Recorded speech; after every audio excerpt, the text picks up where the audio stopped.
this isn't something that we made up. In fact, there's so much consensus from all the, the big wig consultants out there, the certification services, the process consultants. It's really interesting that all of them have 5 levels of the IT maturity model. And if you Google that, you'll see what I mean. And they all basically they have different wording in the different levels, but it's all the same. So the whole idea is that you need to move from being reactive to strategic, and being proactive is the most important step that you can take. Once you get to proactive, then you can really move forward. So if you imagine with cybersecurity, you can't be reactive. It's too late, right?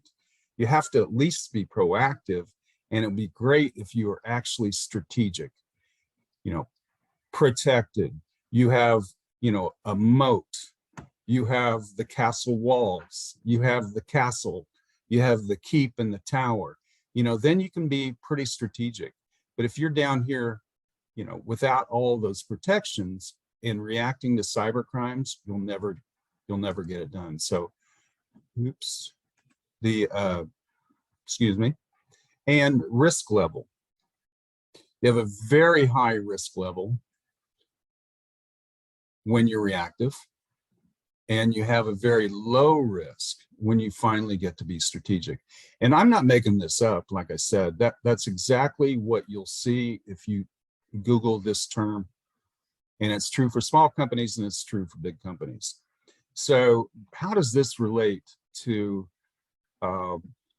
cybersecurity and being protected? So I'm going to take a minute and tell you how we do it, how we take a company from being sort of reactive and haphazard and overwhelmed to having cybersecurity and an IT management maturity model that's at least proactive, hopefully higher and higher over time. So we put somebody on board. The first thing we do is document everything. Then we put in a ticketing workflow that's ironclad. We work on protections. We verify disaster risks. We put in the endpoint detection. We do a security foundation management, and that's where we interact with all the alerts. It's like, if you're not proactive, you've got to figure out who's answering all these alerts, because there are a lot of people out there, they'll buy all the software that they need, like endpoint detection and phishing and all those things. But if you don't have people reacting to the alerts, then what good are they?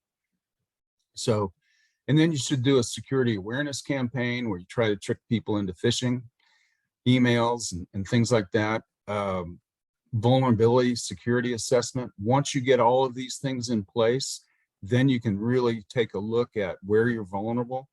And once you know that, you can be continually improving month after month after month. And then you can start being strategic. And we do that by providing CIO services that give you a strategic roadmap and a budget moving forward.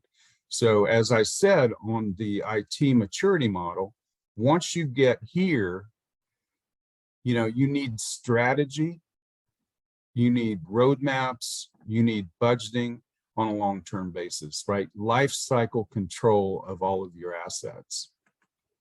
So that's how we do it. The most important thing for companies is to get to zero trust. And, I don't know how many people know what that is, but it really just means that the only people that have access to what they absolutely need to have access to.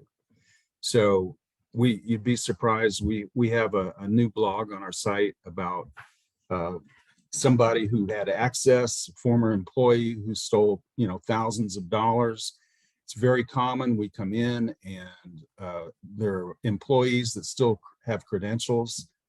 There are longtime employees who started with the company and had access to everything, but now they have a specific job, but they've never had their rights backed up. So, knowing where your information is, and that only the people that absolutely have to have it are the ones that have access to it.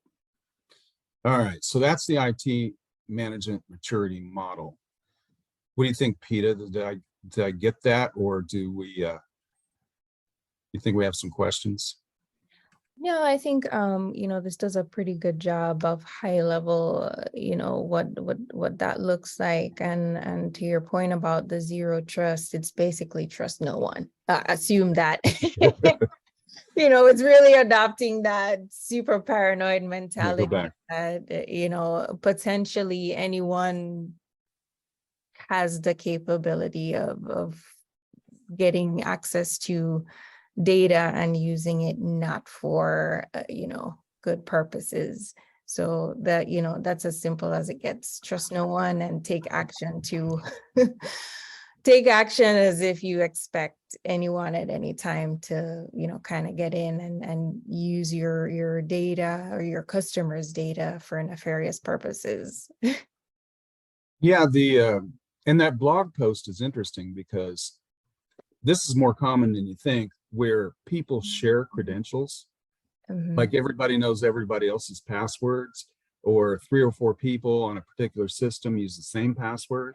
So that was the case in this situation. So it took them a while of interviewing and calling in, you know, I don't know if they used the feds or whoever they used, but to figure out who actually was logged in at that time, because there were many people who could have been logged in because everybody had the password. And I think Yeah. it's more common than you think.